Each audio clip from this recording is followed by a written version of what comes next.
Hare Krishna. Welcome you all to this third session of our Gita course. So today's session is entitled Who is Pulling the Strings? As we discussed, we are going to understand about this material nature. So today we are very fortunate on this auspicious day of Bhadra Purnima. I hope most of you know that it's today is very auspicious day of Bhadra Purnima, and we are blessed with this association. So head, actually now we promoted the area head. So we are heading over many centers, Nathali, Pnathur, Sarjapur, Nagadaspura, and Athigale. So I would like to take this opportunity to introduce his various Karthikeya. So Karthikeya is a spiritual counselor and coach. He holds a master's degree in microeconomics from the prestigious Institute of Technology and Science, Pilani. His career began as a faculty member at an Indian institute, followed by corporate stint as a senior real estate designer in Pune. However, his deep desire to serve humanity by sharing Vedic wisdom inspired him to embrace monkhood. He currently heads multiple ISKCON centers in Bangalore and serves as the director of ISKCON Young Men's Forum IYMF. ISKCON Young Men's Forum Whitefield. A dynamic preacher, Karthikeya has published over 1,500 videos on various spiritual topics, widely appreciated on his YouTube channel. He is especially known for his analytical and logical presentations on the Bhagavad Gita and Srimad Bhagavatam, where he seamlessly blends spiritual insights with rational thought. Through his Bhagavad Gita Shloka a Day series available on YouTube and as a mobile app, he has helped countless individuals worldwide deepen their understanding and practical application of the Bhagavad Gita's timeless wisdom. He is a regular speaker on Hare Krishna TV, where his thought-provoking discussions reach a global audience. As a TEDx speaker, he has shared transformative ideas that resonate deeply with listeners. His workshops for engineering and business students, as well as corporate professionals, have proven highly impactful with his mantra meditation sessions, particularly valued for their life-changing influence. Recently, he authored a book titled Purified Self-Control in Sadhana Bhakti, which is scheduled for publication in first week of September. So, for all information, we are so blessed today. Another memorable way. So Prabhu has launched this new book. Prabhu is a debut author of this Purity and Self-Control in Sadhana Bhakti in Pnathur. We have launched here. So there are so many books available in the bookshop. So kindly, I request everyone to please have a look at this book before you places. Karthikeya's influence spans India and beyond, guiding thousands of youth and families on their spiritual journeys. He exemplifies a harmonious integration of spirituality, reason, and unwavering commitment to service. Hare Krishna. So I would like to request Karthikeya to take over the session. Enlighten us with his memorable realizations for all of us. Hare Krishna. So very happy to be here amongst all of you. It's always a bliss to address the audience who are sincere, who are spiritually inclined, who really want to do something in spiritual life. So let's see how this today's session is going to help us. So let's begin with auspicious prayers.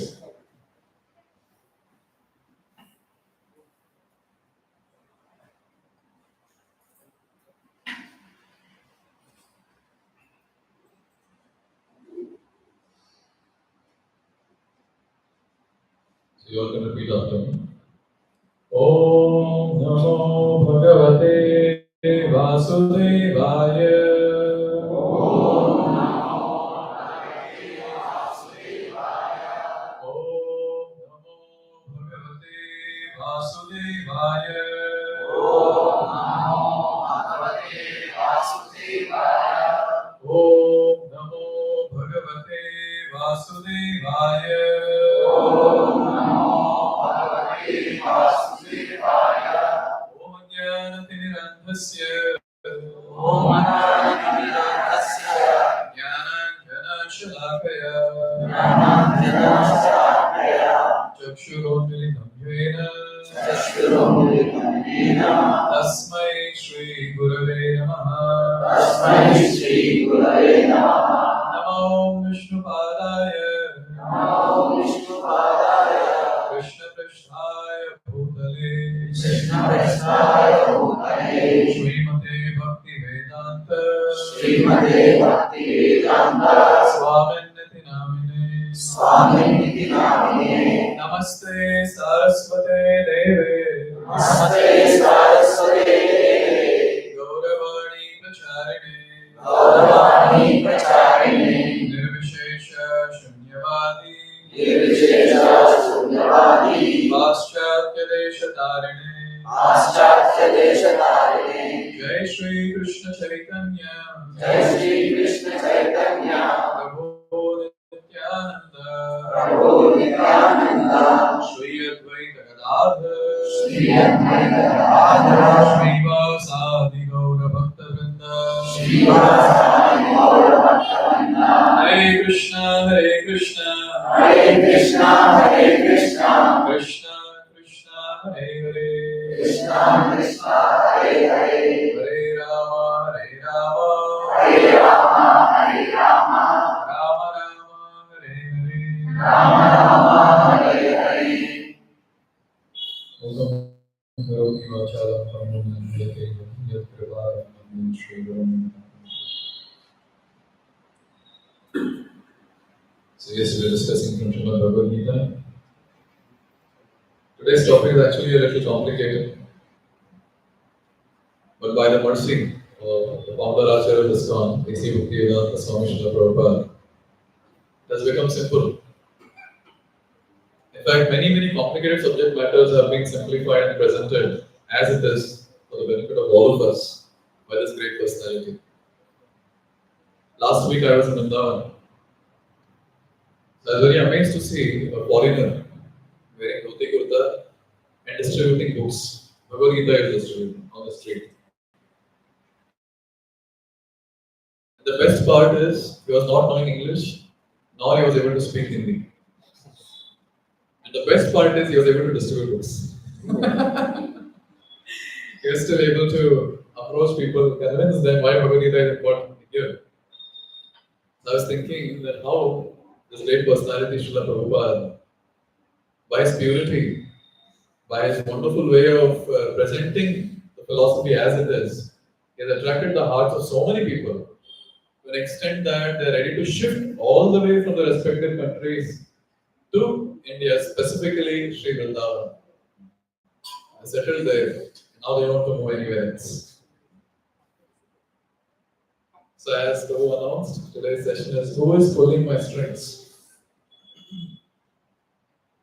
See, first and foremost, we have to ask these different questions. I'm sure all of you might have had many experiences in life, especially dealing with people. Some things like, why is it behavior and modes of people change suddenly? Have you experienced? Yes. In the house itself? Suddenly. Sometimes you don't know also why. And then many times we will see a good person turning into bad. And we tell also, okay, अच्छा था, पता नहीं क्या हो गया? What happened to him? Why is he behaving like this? And sometimes vice versa. And we also observe in this world a close friend sometimes becomes enemy. This is about others. But talking about ourselves, even when it comes to us, when we observe ourselves, we see this. Sometimes we are in a good mood, sometimes we are in a very pathetic mood. Sometimes our productivity is very high, and sometimes very low. We are very enthusiastic at times when we get up early in the morning.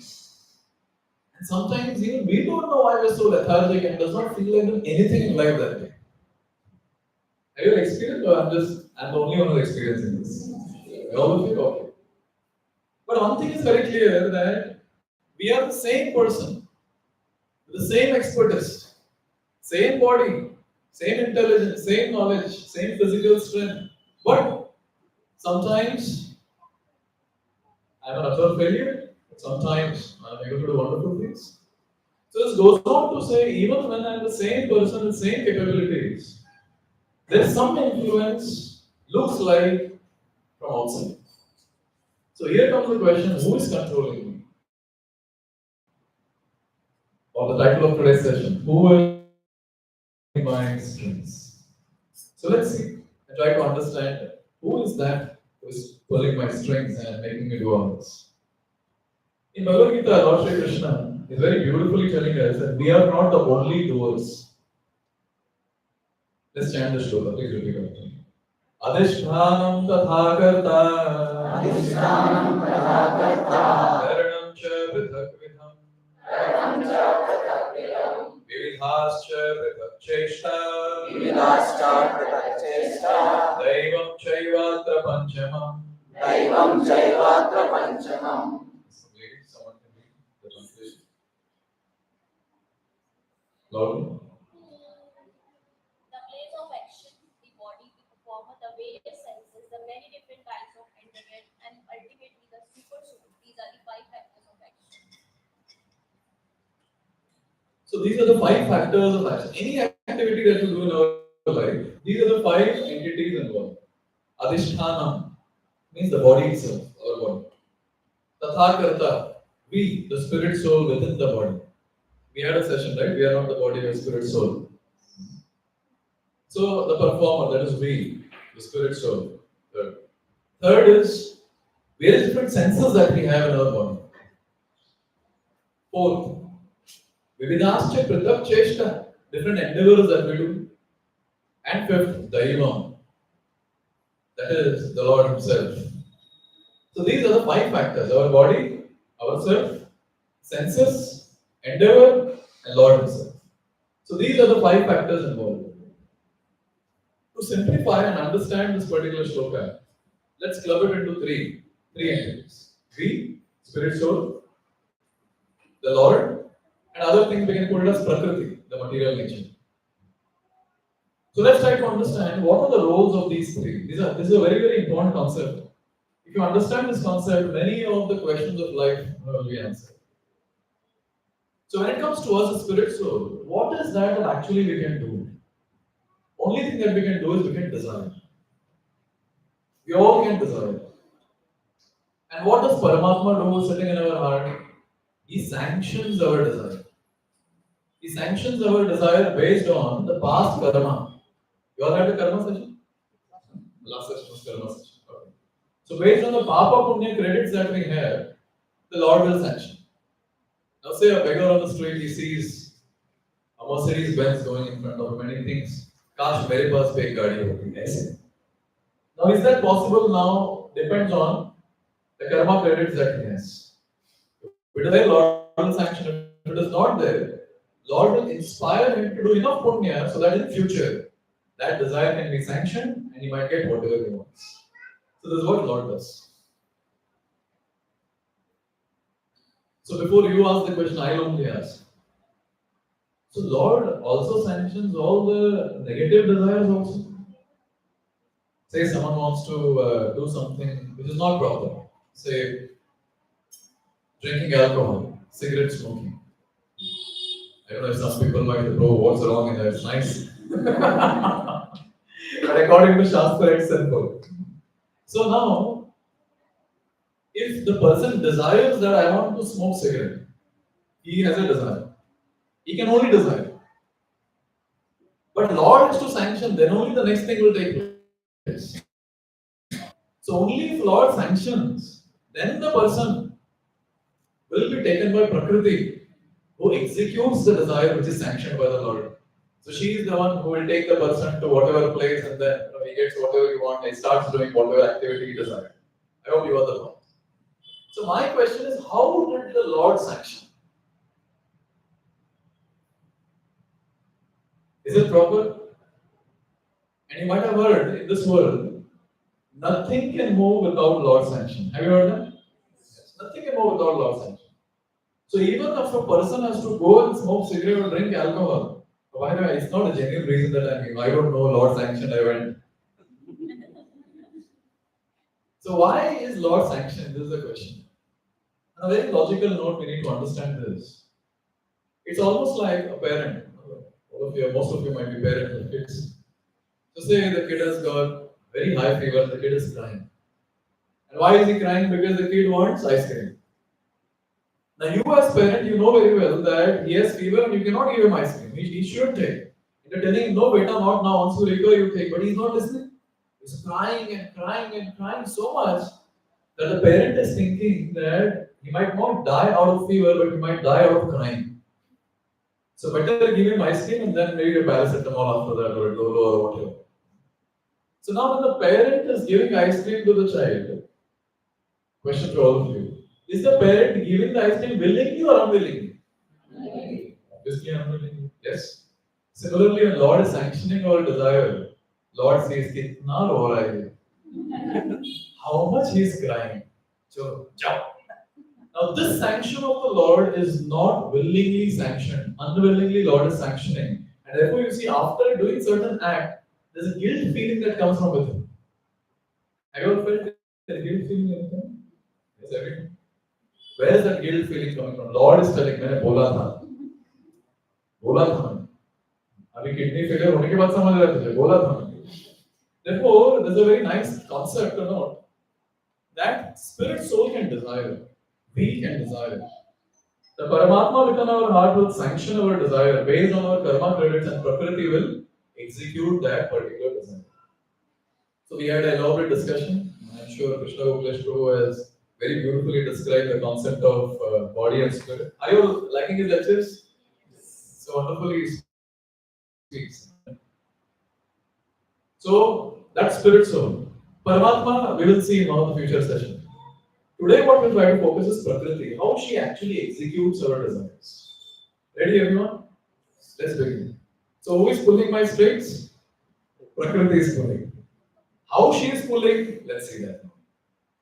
So, there are three modes of material nature. Prakriti, she has got three guna or three modes. Many of you might have heard also Sattva guna, Rajo guna, and Tamo guna. In English, Sattva guna is called as goodness. Rajo guna is called as passion and Tamo guna is called as ignorance. So now, it's not just I speaking and you hearing. There should be an active introspection in yourself. Because I'm going to ask a question after describing all this. So if you introspect, in which category do you fall in? Mode of goodness, mode of passion, mode of ignorance. And since you're sitting in a temple, I'm sure you'll tell the truth. So let's begin with mode of goodness. So keep analyzing, where do you fit? So how does a person in mode of goodness work? Krishna is speaking here. Please repeat. Mukta sango nahambadi. Sango namambadi. Drityotsaha samanvitaha. Siddhya siddhyo nirvikaraha. Karta satvikochate. Here goes. One of you read the translation. Loud. Ones who perform his duty without association with the modes of material nature, without ego, with greater determination and enthusiasm, and without wavering in success or failure, is said to be worker in the mode of goodness. So here, how does a person work in mode of goodness? The first thing is he does things as his duty. When any activity is given to him, he first will ask how to do that activity. He'll take it as a duty and he'll do it. First. Second, he'll work without false ego. Third, whatever he does, he will do it with great determination and enthusiasm. And the best part is he successful in this activity or is he a great failure in that activity doesn't matter to him because he's doing his duty. With same enthusiasm, with same determination, he'll continue doing it, even if he is a failure in that particular activity. He is a person in mode of goodness.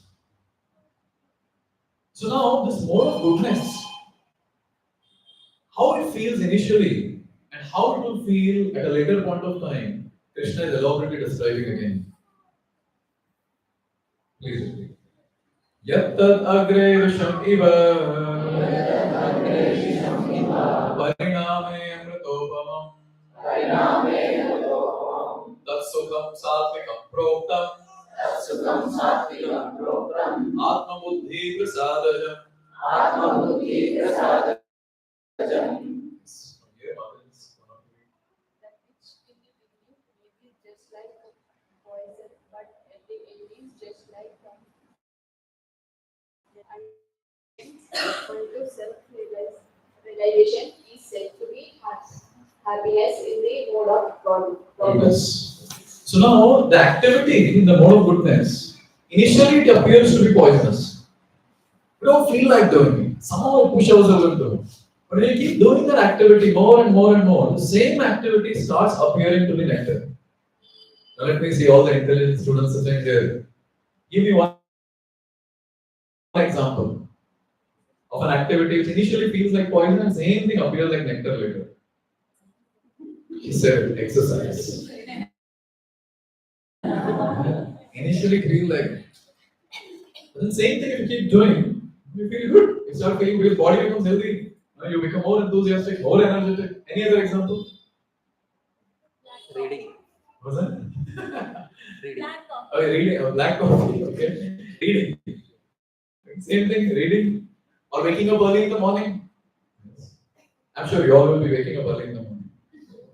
Yesterday evening, I was giving a session for youth boys. We have similar sessions for the unmarried boys. So in one of the sessions, I asked, so how many of you wake up early in the morning? So some of them raised their hands. So I asked, what time? 9 o'clock. 9 o'clock. I can never forget that answer.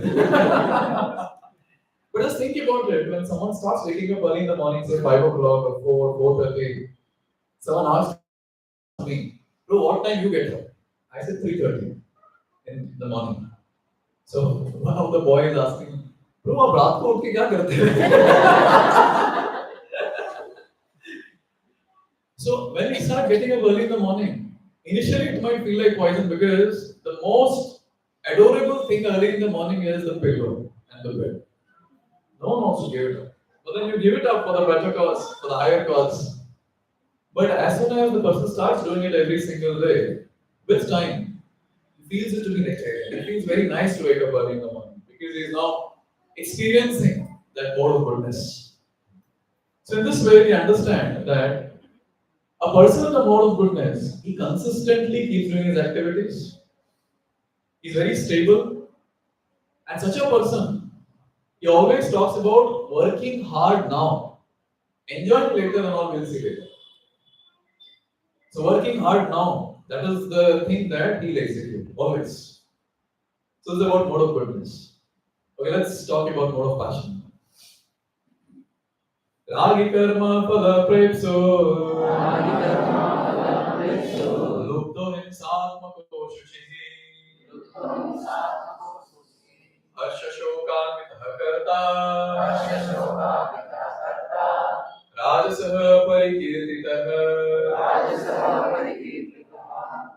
Yes, from this side, somebody that asking. The worker who is attached to work and the fruit of work, desiring to enjoy those fruits, and who is greedy, always envious, impure, and moved by joy and sorrow, is said to be in the mode of passion. So who is that in the mode of passion? The person who works like this. First and foremost, whenever the work is given to him, in mode of goodness, what's the question he asks? How to do the work? Now this person will ask, what's in it for me? As soon as something is given, what's in it for? What will I get by doing this? Always he's desiring the results. Results will be in his mind, not the endeavor. For mode of goodness person, endeavor is in the mind. मुझे अच्छे से करना है. Result जैसे भी हो. But then for a person in the mode of passion, the result is more important. And very, very greedy. Not satisfied with whatever he has. It all begins with one arcade. It goes to one BHK, and 2, and 3, and villa, and I don't know what after that. It goes on and on and on. And envious. And we see this, especially in the corporate culture. When someone is going up, I still remember my first, I would say I worked only in one company. So the first day in the company when we had orientation. So the head of the company, he was giving the first session, orientation session. Me and my friends were sitting. So the person said, if you want to climb the corporate ladder, then you have to step on the people sitting beside you. We're looking at each other saying, what is this person speaking? But that's what it is in this world. It's very bitter, but what to do? This envious mentality is called as crab mentality in Shastra. Crab mentality. I don't know how many of you have seen the fisherman who catches crabs. So he'll take all the crabs and put it in a basket. And the phenomenon is he does not put the lid on the basket. But still he carries and he's very carefree that no crab will fall down. You know how and why? As soon as one crab starts going out of the basket, the others will pull it. And like that, all of them successfully stay in the basket. So this is envious mentality. Very impure in their thought process. People in the mode of passion are very impure in the thought process. These are the people who are always thinking about sensual things. Moved by joy and sorrow. When they achieve something, oh party. And when they lose something, depression. I keep meeting many people like that day in and day out. Especially here in Bangalore, we see the person has got everything. But for small thing, the person gets into depression. It's like a pendulum. Either you're on this side or you're on this side. But you look at the person in the mode of goodness, stable. Success or failure, the person is stable. Okay, let's talk in terms of poison. So what do you think? Activity in the mode of passion. Initially it will appear what? And at the end it will appear what? Initially, nectar. Okay. At the end, poison. You're correct. Vishendriya samyoga. Yattadagreya mratobamam. Pariname visham iva. Tatsugam raja samskritam.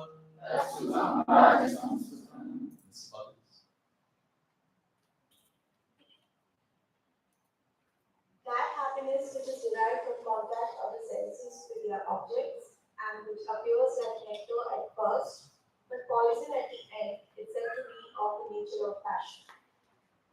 So yes, you're correct. Initially it appears like nectar. The same thing later appears as poison. Okay. all the intelligent people sitting in. Example, please. Smoking. Smoking. And after that, when there's a cancer in the mouth, done. Initially, nectar, very nice. I don't have experience by the way, I've seen all this. Must be. And same thing with alcohol also. You know, people say there's a kick that they get. And when the kidney starts kicking, the liver starts kicking, the same thing appears as poison. Even for that matter, you take the example of fast foods, instant foods. It's very nice, but you mix water and then you eat. But then people who have a deeper understanding and deeper knowledge of these food stuff, they do understand it's carcinogenic. Same thing if you keep eating, then it can lead to cancer also. So initially it might appear as poison, but the same thing appears as initially it appears as nectar, same thing appears as poison later. Yes. Now let's talk about ignorance. I hope all of you are with me. Yes. अयुक्तः प्राकृतस्तब्धः शठो नैष्कृतिको रसः विषादी दीर्घसूत्री च कर्ता तामसोच्यते.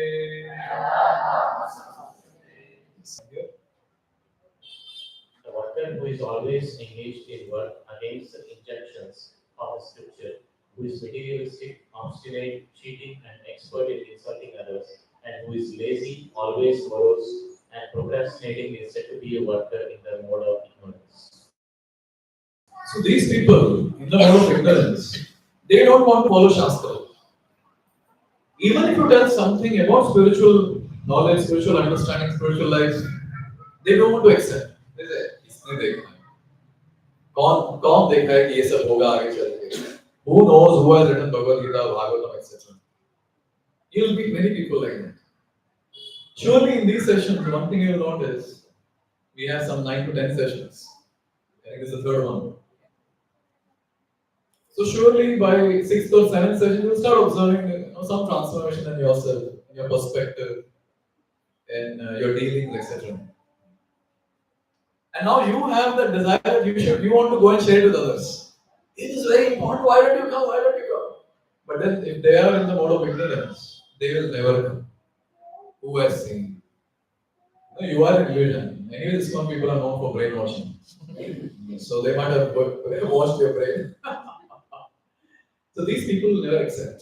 Never. So therefore, next time when you speak and if you get some response, negative response from the other side, you understand where the person is, in which mode the person is in. And they are always materialistic. Mood of enjoy money. Nothing else. We are here in this world to enjoy. Don't think about any austerity. There's no need of thinking about any practices, the mode of goodness or whatever. Very ziddhi. Ziddhi for the wrong thing. Very, very obstinate for the wrong thing. Very lazy. If they sleep, they sleep. You cannot wake them up. And very expert in insulting others. They know which point to catch and how to insult whom. They know it very well. But at the same time, after doing all this, it's not that they're happy. They're morose. And that activity which can be done in few hours, they'll drag it for few years. They have a capacity. So these are the people who come in the mode of ignorance.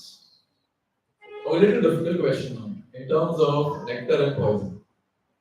Initially, how it will appear, the activity in mode of ignorance, and later how it will appear. Initially, nectar, poison, later, oh, you are intelligent? Yes. Yadagre chanu bandhe Sukham mohanam atmanah Nidralasya pramadotham Tattamasam mudaritam. Yes, someone from here? That happiness which is blind to self-realization, which is moving from beginning to end, and which arises from seeing, laziness and greed is said to be neutral in humans. So actually, mode of ignorance, beginning, middle, end, everything is poisonous. Everything. Simple example. People extremely mode of ignorance. They do this. Blade, cut, and the blood comes out. So, but tell me what is nice in this? Beginning poison, blood is coming out. Later also you're supposed to pay for it. What is so great? So you see, these are some of the activities, and many such activities, especially for people who are in mode of goodness and passion, they cannot relate to these people at all. Cannot relate. Because their activities are so dangerous for one's own self and for others. At least in mode of passion, the person is pulling other to go himself ahead. But here he's pulling others, he's pulling himself also. No advantage in any ways. So these are the people in mode of ignorance. Now a very important question. I have described all three. And I've told you something in the mode. And here's the question. Which mode you are in? Or how many of you are in mode of goodness? Oh, we have something very nice. Okay, how many of you are in mode of passion? Okay, now the count is increasing. Okay, how many of you are in mode of ignorance? Okay, there are some honest people around, yes. How do you feel that you're a combination of all three? Yes, all of you feel that? Yes. Because actually that's a fact. There's nothing called as a person being only in goodness or only in passion or only in ignorance. It's a combination that makes a person. Like for example, see we have these three colors, RGB.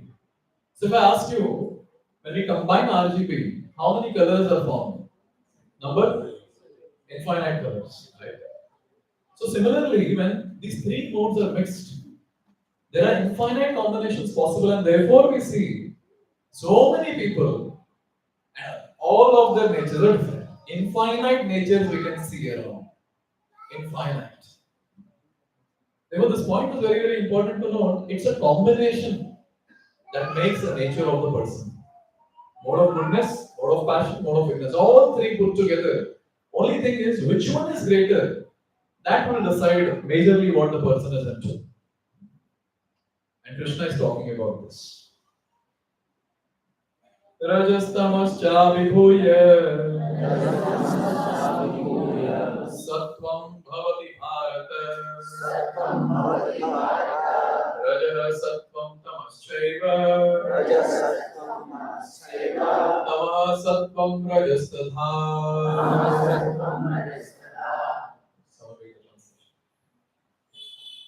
Sometimes the mode of goodness becomes prominent, defeating the modes of passion and ignorance. O son of Bharata. Sometimes the mode of passion defeats goodness and ignorance, and at other times ignorance defeats goodness and passion. In this way, there is always competition for supremacy. So now what happens is, sometimes, I said it's a combination. So sometimes the mode of goodness takes over. And you see the person behaving very nice. And suddenly at other times, mode of ignorance takes over. You see weird behavior of the person. Now are you understanding or why we have mood swings at times? Suddenly, this all takes place suddenly. And the person himself, what is happening to him? So therefore, a question to all of you. Can I label someone bad person? Can I label someone like that? Anyone who understands this deep philosophy from Bhagavad Gita will never ever judge any person in this particular world. Because actually there is no label that we can give to anyone. No label we can give. Even a person who is good, you never know when he turns bad. Now why is he turning bad? Which mode is taking over? We know. Yes.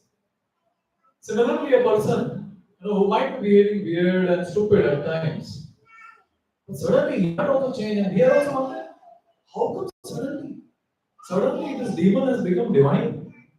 How? And we all know the reason.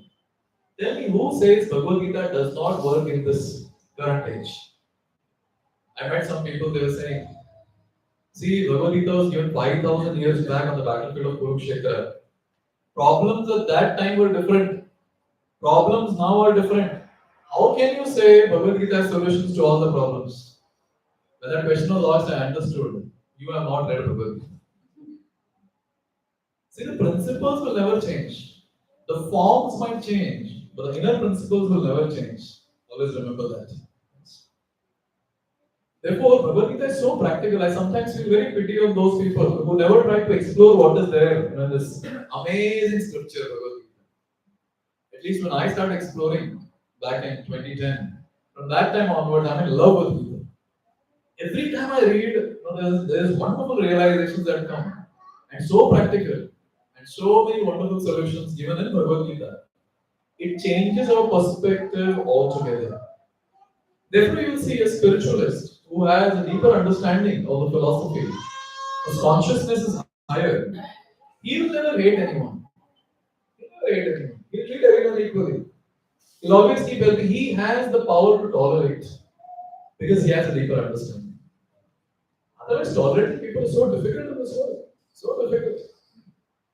But when you have a deeper understanding of things, surely there is a higher power that we get in terms of our perspective, in terms of our tolerance, in terms of dealing with people in general. Therefore, a spiritualist is always valued in the society. Sadhus are always valued in society. Now the question comes, how is it that mode of goodness takes over sometime, mode of passion takes over sometime?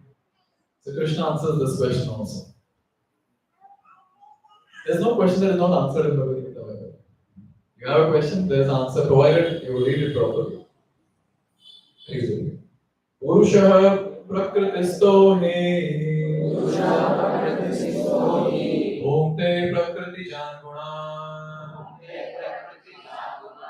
Karanam Guna Sangosya Sadasatyoni Janmasu.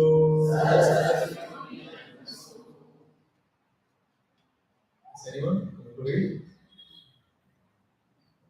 The living entity is material nature, thus follow the way of life, enjoying the three modes of nature. This is due to his association with that material nature. Thus, he mates with good and evil among various species. So, how does a person is taken over by one of the modes? It's all by Guna Sangha, association. What do we associate with is going to decide in which mode we will be in prominently in that particular day. For example, what sort of food do I eat? Krishna is giving, in, if I'm not wrong, this is chapter 14, where he talks about food. 14 or 17? I don't know. 17. 17 chapter, shloka number 8, 9, 10. Krishna speaks about food in the mode of goodness, food in the mode of passion, food in the mode of ignorance. Now, based on what we eat, naturally, that particular mode will take over us. Similarly, whom am I associating with? Say I'm associating with the person who's in the mode of goodness. Naturally, I also get into that, at least to that particular point of time. Later, I don't know if when I go away from it. Even the place matters. Where am I? If the place is in the mode of ignorance, then naturally I'll be in the ignorance. So, say someone here sitting here is very addicted to alcohol. Somehow he controls and comes Sunday evening, for 2 hours he sits and goes. See, understanding that, I ask volunteers, एक peg लेके आओ. I keep it here. Madam, एक more peg. Drink. Will that person be able to hear in this setup?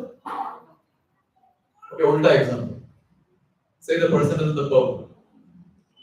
One hand he has something, and other hand is around someone else. And I go there with beats. Prabhuji, Hare Krishna. Will you able to chant? He is ignorant. I don't know who you are. Get out. Get lost. So therefore, the setup matters a lot. Once what happened is, this comes in Mahabharata. So there was a river, and Yudhishthira was standing on that side, and Bhima was standing on this side. So Bhima looked at Yudhishthira, and suddenly he started shouting and yelling at Yudhishthira. Because of you, we are suffering here in this forest. Who asked you to get into gambling match? Foolish person? Stupid? See, mind you, these all younger brothers always respected Yudhishthira Maharaj because he was Dharmaraj. Always following Dharma. But suddenly Bhima started speaking like this. Because of you, we are suffering. So Yudhishthira, he told only one thing to Bhima. Bhima, come this side and speak. Bhima, okay, I'm coming. He crossed the river, he went on the other side, and suddenly he said, I don't know what I was speaking at. I'm very sorry. I think I spoke something that was not proper. And why did I speak like that? And Yudhishthira said, the other side, there is a group of people who are doing sinful activities there. He started listing down all the sinful. And this side, he has sages who are doing yajna. And naturally, the place influences. It matters a lot what are we associating with. Very, very important. Very, very important. Yes. Therefore, especially all of us who are spiritual aspirants, we have to be very careful about who are we associating. We cannot say that abhi kya karo, mere paas option nahi hai. No. There is no one in this world who can force us to do anything. Yes. We choose. We are human beings. We have the power to choose. Choice. So we have to choose the right thing. So when we remain in a proper guna, so we can do the activities properly. But now, after having spoken all this, a very important question comes. Which is the best mode to be in? Option A, goodness. B, passion. C, ignorance. Yes? When you hear the description, you feel like goodness? Yes. But actually, even that is not the best mode to be in. I'll tell you a story, then you'll understand. A king, a minister, and a soldier, they were in an hunting expedition in the jungle, in the forest. Somehow, unknowingly, they crossed and went into another kingdom. They were immediately caught and put behind bars. So the king was put behind bars, and those bars were made up of gold. And the chain was put around his neck and the hands and the legs, and that was golden chains. Minister was put in the silver jail, everything silver, pure. And the soldier was put into the iron jail, everything iron. Tell me, which one is the best one? Come on, gold, come on, say that, it's gold. No? Any person who has little buddhi will say that none of it is good. It's jail after all. It's jail. Similarly, all these three are like jail. Why? Krishna is answering the question. Sattvam sukhe sanjayati. Jnanam. Sorry. Raja karmani bharata. Jnanam avritya dudamah. Pramade sanjayatuta. So I'll read the translation. O son of Bharata, the mode of goodness conditions one to happiness, passion conditions one to futile action, and ignorance covers one's knowledge, binds one to madness. See, I don't think I need to explain how passion is binding and how ignorance is binding. It's understood. The person in the passion, he keeps doing activities to enjoy, and naturally he has to take birth again and he gets stuck in the cycle. Mode of ignorance, I don't think I have to explain it all. He's stuck badly in this material world. Problem with the mode of goodness is there are two things binds the person: knowledge and happiness. Now, the person in the mode of goodness, naturally his lifestyle is very nice. He will not hurt anyone. He will not give any pains to anyone. He will behave very nicely. So, such a person is very happy with him. When you do good activities, naturally you feel satisfied, blissful. And he has certain knowledge also to be in mode of goodness. But the problem is, this person is not very keen in breaking the cycle of birth and death. So it's almost like being in the jail. Oh, very nice. Everything good. Very nice. Good. I still remember when I was working, I had one of my friend, colleague. Already I was into practice of Gita. I was giving classes at that time itself. So during lunchtime, I would take the opportunity to speak to different colleagues of mine and just trigger a discussion on spirituality, Gita. So one of them was a mode of goodness, I knew. Because his activity was very nice, sober, the speech was very sober.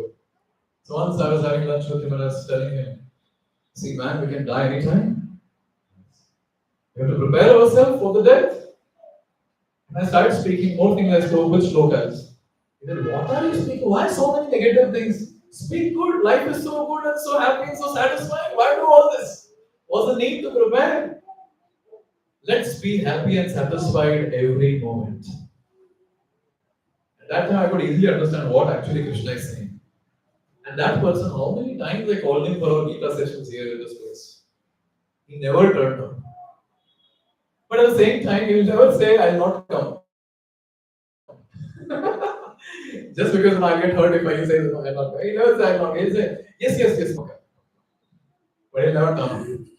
So see, people in the mode of goodness, if they don't take interest in spiritual life, so it's like they're stuck in jail.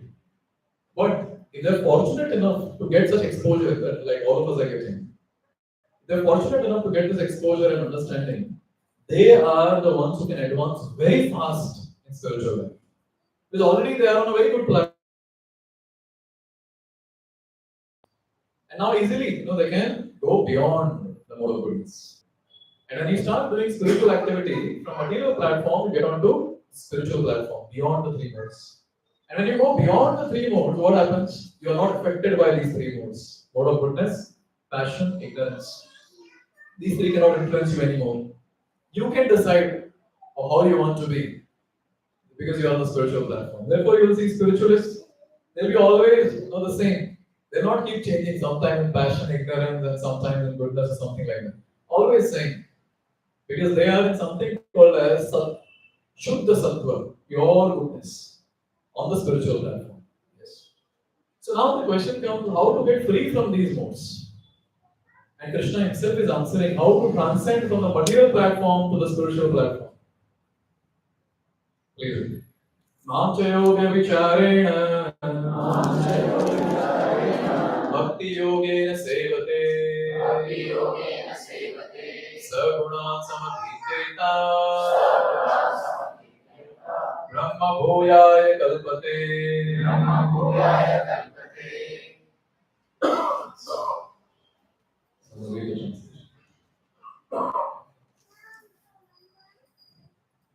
One who engages in full devotional service and fulfilling all circumstances and learns transcends the modes of material nature and thus comes to the level of Brahman. So level of Brahman means spiritual platform.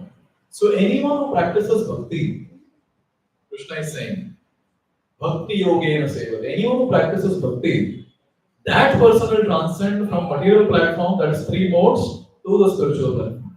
Now he will no more be contaminated or affected by three modes. And the topmost anga, topmost limb of bhakti is mantra meditation. I'm sure you might have heard multiple times from Krishna Vokadesh how important it is to every day do mantra meditation.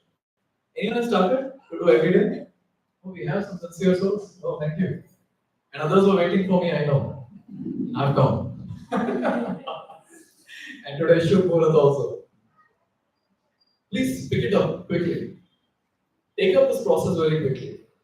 How long will we get swayed in these three modes of material nature? How long? If we want to really be stable within and do something good outside or to people around, we have to transcend the three modes of material nature. And nothing much, nothing big we are supposed to do. Just simple spiritual practices, and one of them is mantra meditation. Every day, if you are able to do mantra meditation, begin with 10 minutes. And you will see yourself. Initially itself, you will see some wonderful changes, wonderful transformations. Yes. Many of my students who are very critical positions in their companies, as CEOs, CFOs, or entrepreneurs, or directors, managers, a very hectic schedule. But then every day they begin their day with 2 hours of mantra meditation. They wake up early in the morning, sit and chant for 2 hours and they go to office. I asked them to such a hectic schedule, still you are giving 2 hours. They say that these 2 hours are helping us in another 22 hours. If these 2 hours are compromised, I am gone in another 22 hours. And that's actually a fact. Because the spiritual practices act like shield. There are many outside there. I think that battery might be.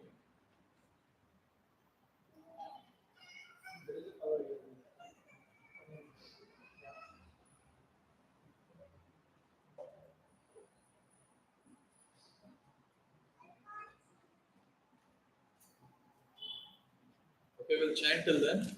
Hare Krishna, Krishna Krishna, Hare Hare, Hare Rama, Rama Rama, Hare Hare.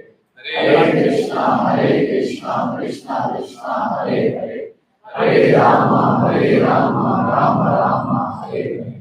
Hare Krishna, Krishna Krishna, Hare Hare, Hare Rama, Rama Rama, Hare Hare. Hare Krishna, Krishna Krishna, Hare Hare, Hare Rama, Rama Rama, Hare Hare. Hare Krishna, Krishna Krishna, Hare Hare, Hare Rama, Rama Rama, Hare Hare. Hare Krishna, Krishna Krishna, Hare Hare, Hare Rama, Rama Rama, Hare Hare. Therefore, I'm saying that all these spiritual practices act as shield. To be frank, many in this world are waiting for us. As soon as we step out, they have that gun and they're ready to shoot us in various ways, by their actions, by their speech, or whatever. But when you begin your day with spiritual practices, especially mantra meditation, you are putting a shield. Depends on how nicely you have done mantra meditation, how attentively you have done. The thickness of the shield will be decided. And from the other side, when the person is shooting, will that bullet enter or not? That will be decided based on thickness of the shield. Therefore, all the ones who are doing mantra meditation every day, you can ask all the volunteers, they're all doing mantra meditation every day. All the ones who call you, they have a same setup like yours, family with kids, office, but they all begin their day with mantra meditation.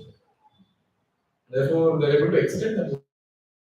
Can you imagine? They take out time to call all of you on for the session, message you, call you, and we don't pay them anything. They already earn a lot.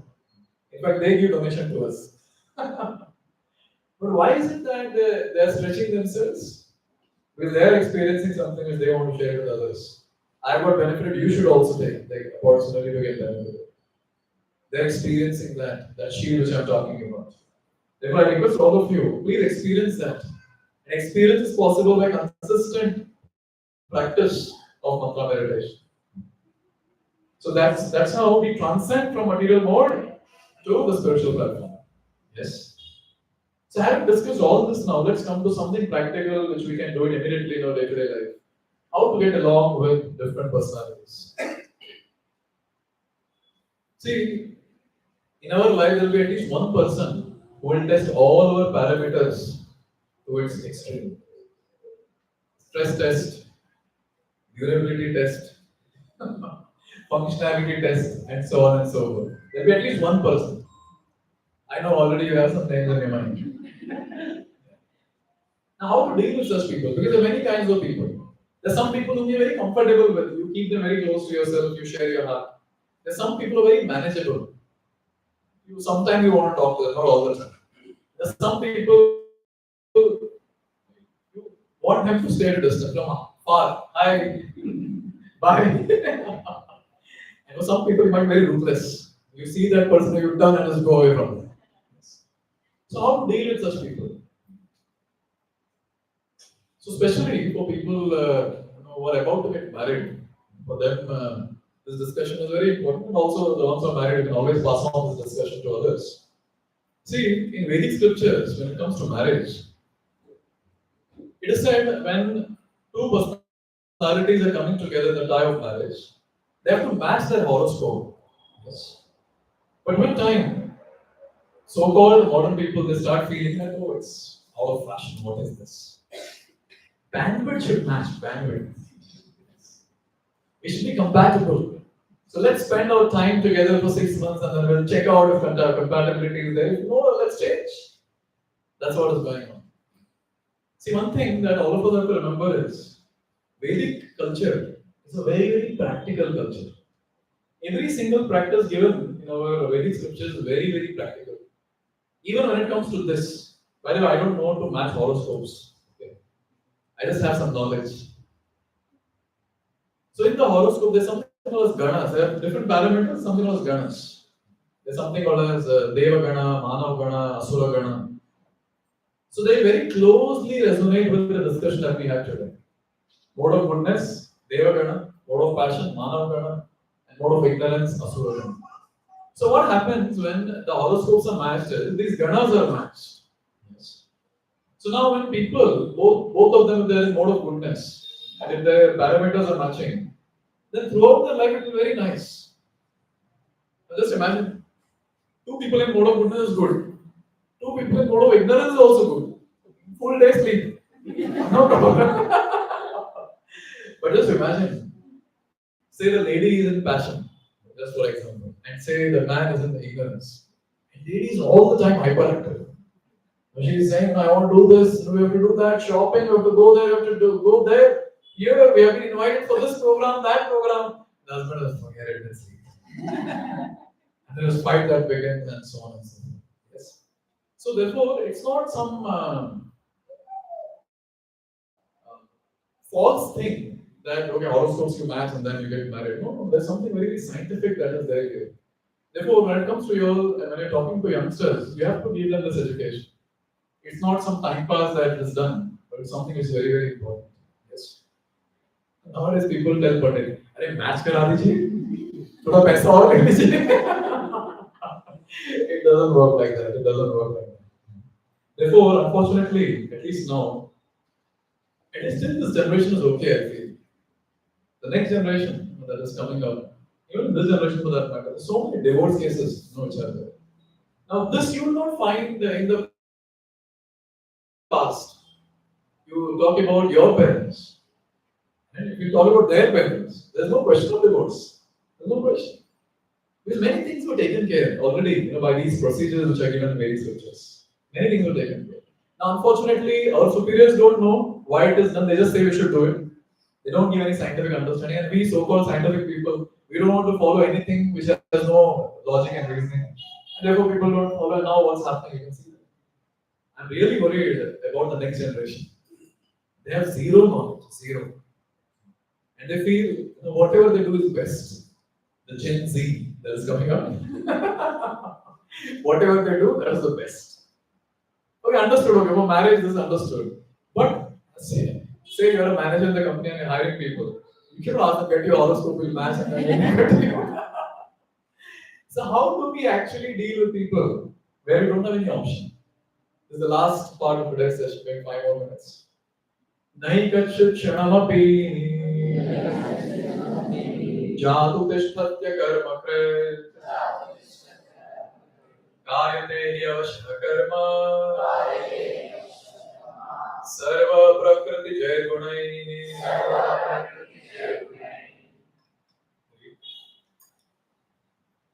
Everyone is supposed to act carelessly according to the varieties he has, apart from the rules of material nature. No one can refrain from doing something not even for a moment. See, when we understand 3 modes of material nature, this realization will come. When some person is suddenly changing, behaving weirdly, immediately we should understand this, immediately we should remember the shloka that this person has fallen into a river helplessly flowing.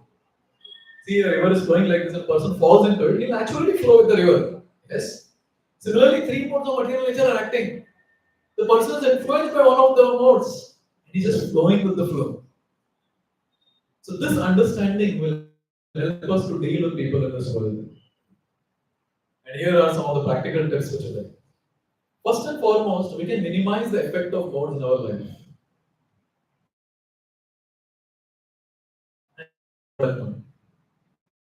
We can easily transit modes of material nature to the spiritual platform by spiritual practices. Specifically, mantra meditation in the age of Kali Yuga is also called as japa. chanting. These are different words which are used. And always remember, not the sinner. This particular proverb, which we have been hearing right from childhood, makes sense when you understand three modes of material nature. Yes. Because you understand it very clearly that there is no problem with the person. But the influence that is there has made him do this particular activity.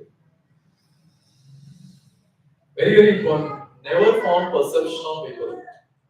Therefore, all these modern sayings, I feel very annoyed when I hear it. First impression is the lasting impression. Come on, what nonsense. First impression, maybe he was there in mode of goodness. And what later when it turns into ignorance? Or in the first time itself he is in mode of ignorance. And then mode of goodness takes over, then how will you understand what the personality all about? There's no logic behind these sayings now in the modern times, you see. There's no logic, there's no science. Therefore, there's no question of forming perception of people because people change. Why people change? Because the modes of material nature acting on people change. Don't ponder too much on others' misbehavior. Do whatever is needed to safeguard yourself. But then don't ponder too much on others' misbehavior because when people are in mode of ignorance, they will behave some weird way only. They also sometimes will not know why they're behaving like that. And if we foolishly hold that in our mind and have a grudge against them, thinking how to take revenge now, just meditating on that person, we also get into that mode. Actually, when you start thinking about a person who is in certain modes of material nature, when you are strongly contemplating on that person, you also get into that. You also absorb the qualities of that person. See how scientific Bhagavad Gita is. How scientific. Therefore, don't hold that hot iron ball in your hand, the ball of grudge. Anyways, the person who is there in front is unfortunately swayed by material nature, the modes of material nature, behaving in certain way. Why give so much importance to his words and actions? But we have to safeguard ourselves. That is important. We cannot be foolish. And finally, we should have a higher goal. When you have a higher goal, say the higher goal is I want to break the cycle of birth and death. Enough is enough. I've got finally a human form, and now is the time to break the cycle of birth and death.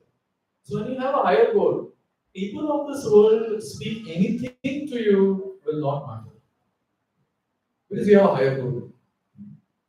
I'll just end with the story.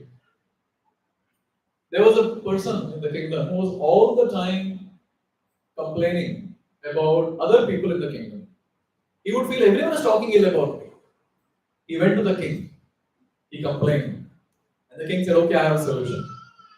The king gave him a pot of oil, filled till the brim. And the king told, hold this pot and walk around my palace and come back here, I'll wait for you. But remember, if even one drop of oil falls from this pot, your head will fall from your body.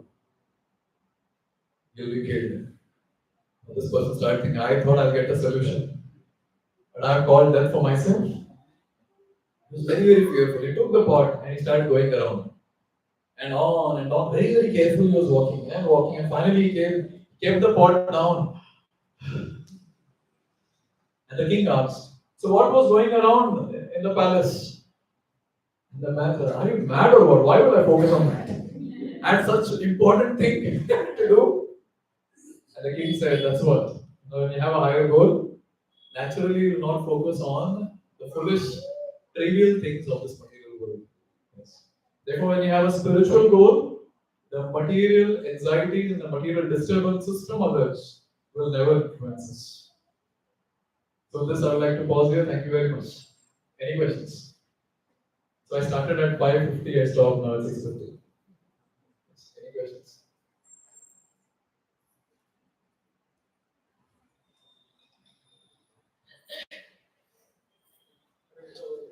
So one part which I didn't get is we get into these three modes. But why we get into these three modes? One thing you said that with association we can avoid that, getting into that. But why God has programmed it like this that you have to go into these three Got modes? your question. So his question is why do we get into these three modes after all? See, there's a way the material nature executes our desires as sanctioned by the Lord, as I said initially itself. So for sleeping at night, which mode is needed? Mode of ignorance is needed. Now I desire to sleep, Lord sanctions, and the material nature helps us with the mode of ignorance. So to do any activity in this material world, this thing. So I desire something and say that is sanctioned by the Lord based on my past papa and punya. It is sanctioned. The material nature will influence the person to get that desire fulfilled. And those desires at times are influenced by the people whom we associate with, the things that we associate with. So it's the way the material nature executes our desires. One line if I can't say. Anything else anyone wants to ask? Yes, yes. Okay, raise your hand. How many of you have questions? Based on that, you have a question. I'll answer your question. We started with the desires. We said that everything working from the desires. These living desire wrong. Because I had this level, I have is it not fair? Very nice question. So is it wrong to have desires? There's no problem with desires. Only thing is we have to have enough information from the Vedic scriptures. What sort of desires I should have? See now, when all of us sitting here and discussing from Bhagavad Gita, naturally you will see that there is a change in perspective and a change in thought process. We start understanding what should I really aim in life and what should I avoid in life. So through knowledge, naturally our desires are also modified. So there is no problem with desires because we cannot be desireless. How can we be desireless? That's very, very hypothetical. So we should have desires, but those desires should be in line with what is given in scriptures. Because if it's against, then our life will be miserable. That's it. Right.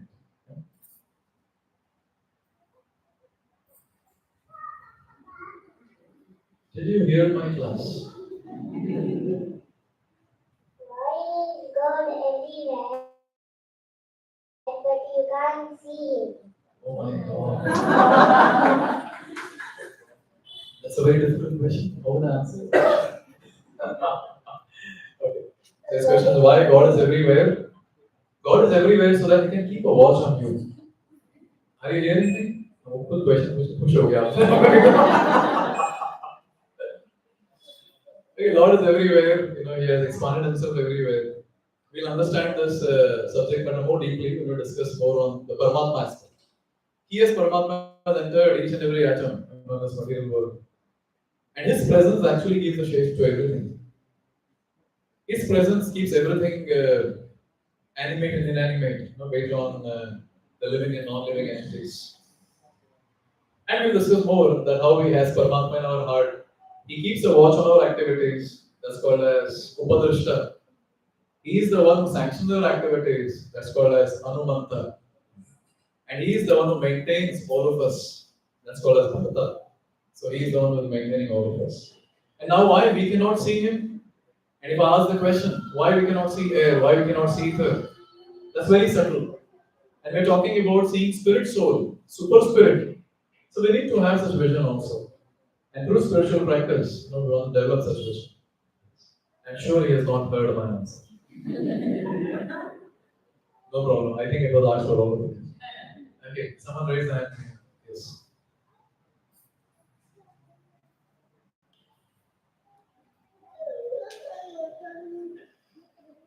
When we interact with people, is it only the three moods which play a role, or is it the past karma also that defines the interaction? That's a very wonderful question. So, last session and this session, clubbed together is a question. So, when I'm interacting with a person, is it my past karma also acting along with three modes or only three modes? This is the question. See, most of the time, both will be acting. But when the new karma cycle has to begin, or when I am desiring to begin a new karma cycle, with another person, new transaction, at that time, the three modes of material nature will act more. Karma at that time might not play an important role. But when there is a previous give and take that is remaining, so at that time the karma plays a major role. And three modes will help to execute that particular desire of yours. Here? Anyone have a question? There is a question. How will I know that I have come to this world to perform this deed? perform a particular duty. a particular duty. How will we know? Because I read Bhagavad Gita, but Krishna says to Arjuna sometimes, this is what you have come for. You have to go for a walk. This is a duty. I am sitting idle. Correct. So how will I know that I have gone for this? That's a nice question. See, there's something called as dharma of this world and dharma beyond this world. So, dharma of this world is categorized based on one's nature and one's activities. That's